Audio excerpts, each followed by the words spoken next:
Olá, caras alunas, caros alunos, sejam bem-vindos ao canal da Profili, né, o nosso canal de língua portuguesa e literatura. Espero que todos tenham visto o vídeo de revisão do conteúdo sobre denotação e conotação, que foi a nossa última videoaula. Caso ainda não tenham assistido, vocês podem acessar o meu canal no YouTube, Lisandra Climene Bonotto, ou acessar a atividade postada no Google Sala de Aula. Hoje vamos tratar do tema figuras de linguagem. Mas nós vamos trabalhar apenas com duas figuras neste primeiro momento, nessa aula de hoje.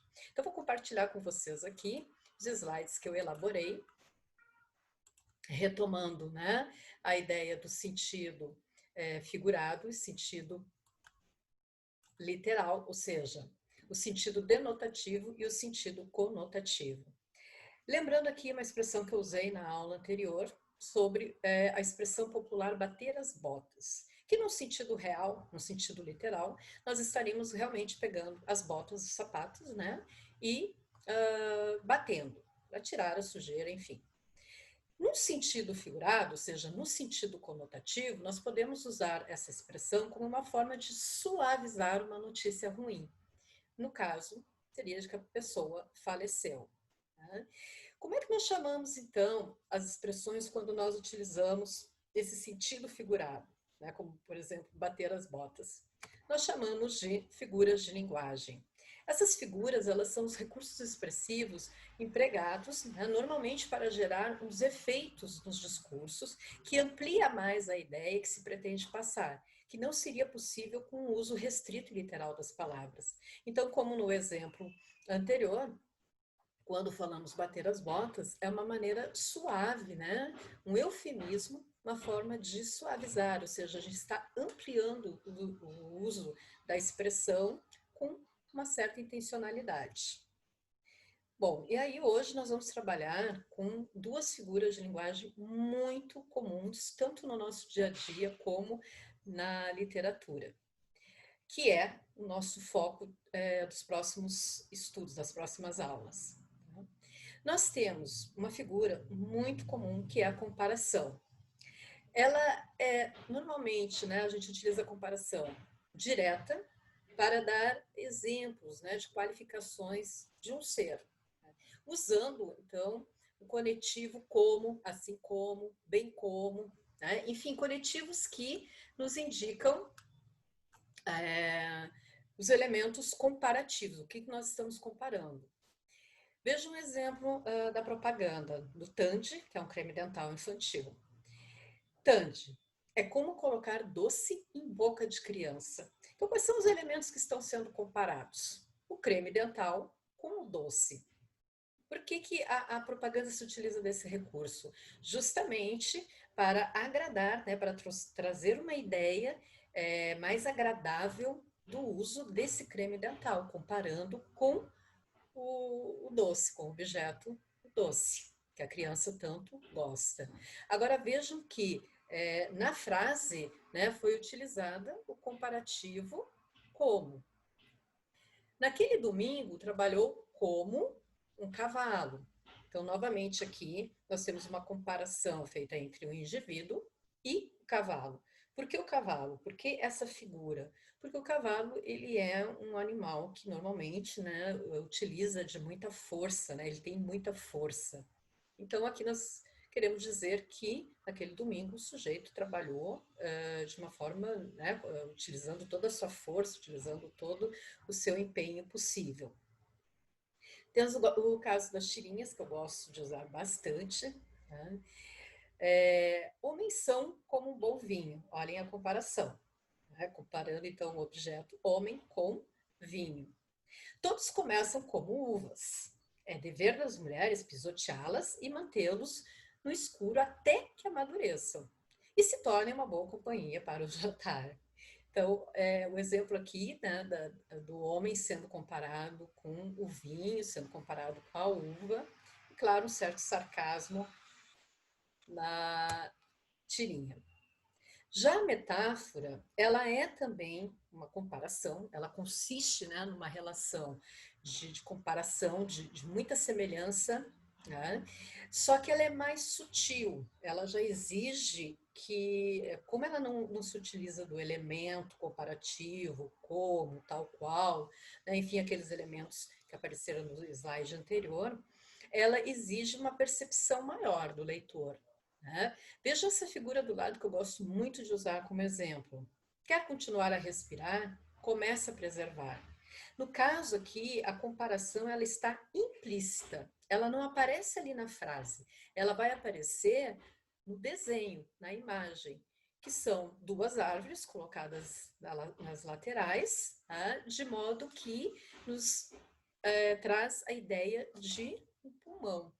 Ou seja, nós devemos preservar a natureza, né? Nós devemos preservar as nossas matas, nossas florestas, para que possamos continuar respirando, para que o nosso pulmão continue respirando. Então vejam que aqui a metáfora, ela é uma comparação também. Estamos comparando ali as árvores com o pulmão, mas ela é mais sutil, ela está implícita, né? Isso você tem que perceber.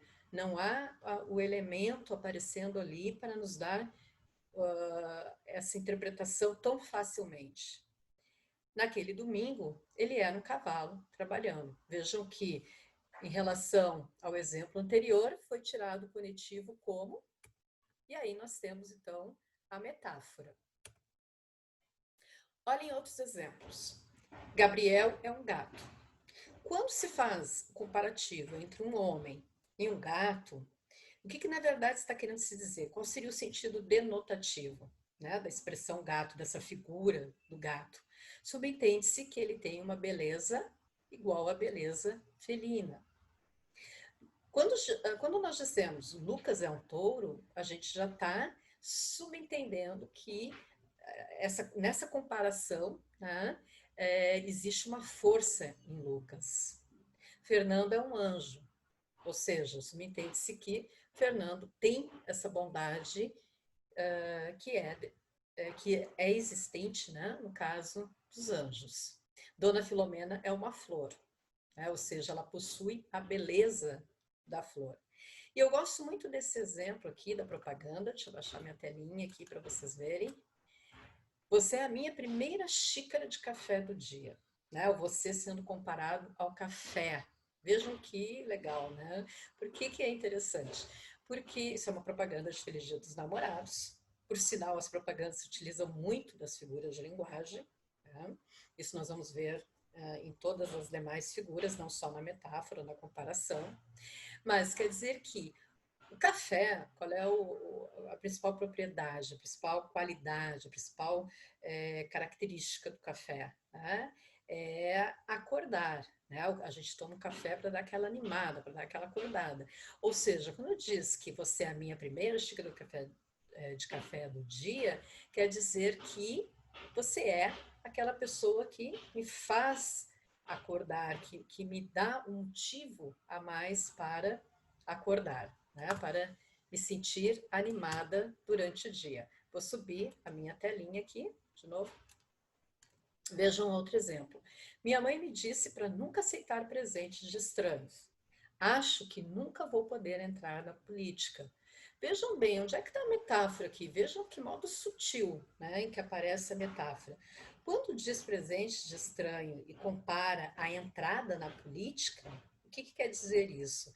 Esses presentes estranhos está se referindo a um elemento que é comum na política, que é a corrupção.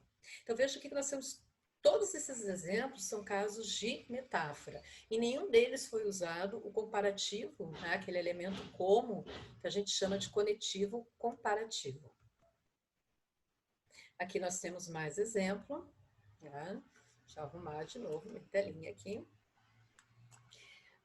Eu gosto da tirinha do Níquel Náusea, né? Eu acredito que muitos de vocês já conheçam também. E que o Níquel fala para a gatinha dele, né?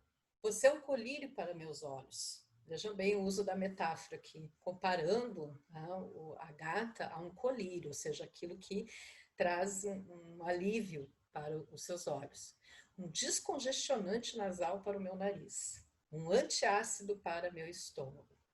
E aí a gatinha diz, né? Tem gente que não sabe quando parar. Acho muito bom esse exemplo. Mas, voltando à questão da metáfora, vejam que nos 3 quadrinhos, as 3 frases do Níquel apontam um exemplo de metáfora.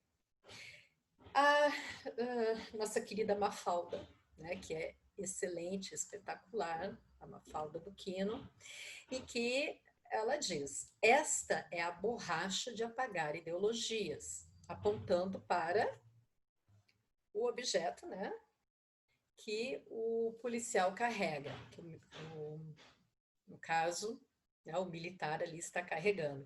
Vejam bem, o que ela está comparando borracha, né, com o cacetete do policial? O que ela quer dizer com isso? Por que isso é uma metáfora?